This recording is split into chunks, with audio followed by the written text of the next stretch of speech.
दोस्तों, हमारे वेद पुराण में 3 महापाप बताया गया है। पहला व्यभिचार, दूसरा जुआ खेलना और तीसरा शराब पीना। इसका कोई क्षमा नहीं है।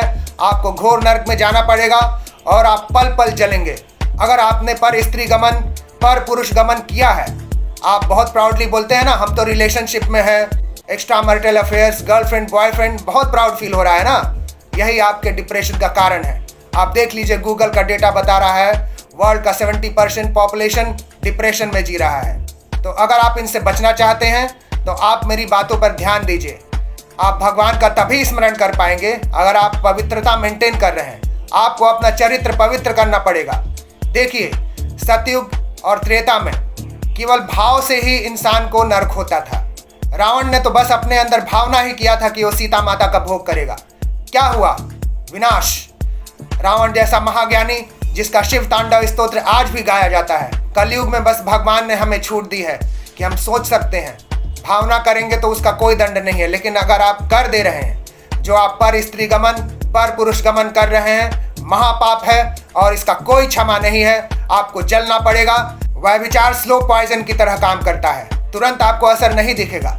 10 साल बाद, 15 साल बाद, 20 साल बाद जब आपको असर दिखाएगा तो आपको जलना पड़ेगा। लाइफ मिजरेबल बन जाता है। आप डीप डिप्रेशन में चले जाएंगे। इवन आप ये तक कहेंगे कि अब इस शरीर को मेरी जरूरत नहीं है। यही कारण आपका बनता है सुसाइड का। तो दोस्तों, आप मेरी बातों को ध्यान दीजिए। वेद पुराण इस चीज को बार बार बोल रहा है कि आप व्यभिचार ना करें तो ना करें। भगवान श्री कृष्ण गीता में क्या बोल रहे हैं? मन बना भाव। तुम्हारा मन इस संसार में जाएगा। बार बार आप उसको हमारी तरफ लगाइए। मैं आशा करता हूं आप मेरी बात समझ पा रहे हैं। देखिए, मेजॉरिटी लोग इस दुनिया में जो चीज कर रहे हैं, इसका मतलब ये नहीं होता है कि वो सही कर रहे हैं। कि व्यभिचार का एंटरटेनमेंट जोर शोर से चल रहा है। स्कूल हो या कॉलेज हो या कॉर्पोरेट या बॉलीवुड, हर जगह ये चल रहा है।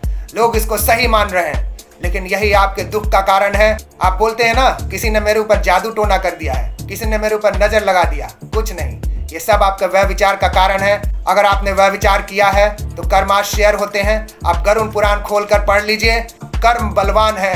कर्म आपने शेयर किया है और ये एक साइकिल की तरह चलता है। तो दोस्तों, आप मेरी बातों को सीरियसली लीजिएगा और इस पर अमल कीजिए। सबसे तो अच्छा मैं बताऊंगा, ब्रह्मचर्य का साधना करिए। इन सब की नौबत ही ना है। जय भवानी, जय प्रिया त्रिपुर सुंदरी।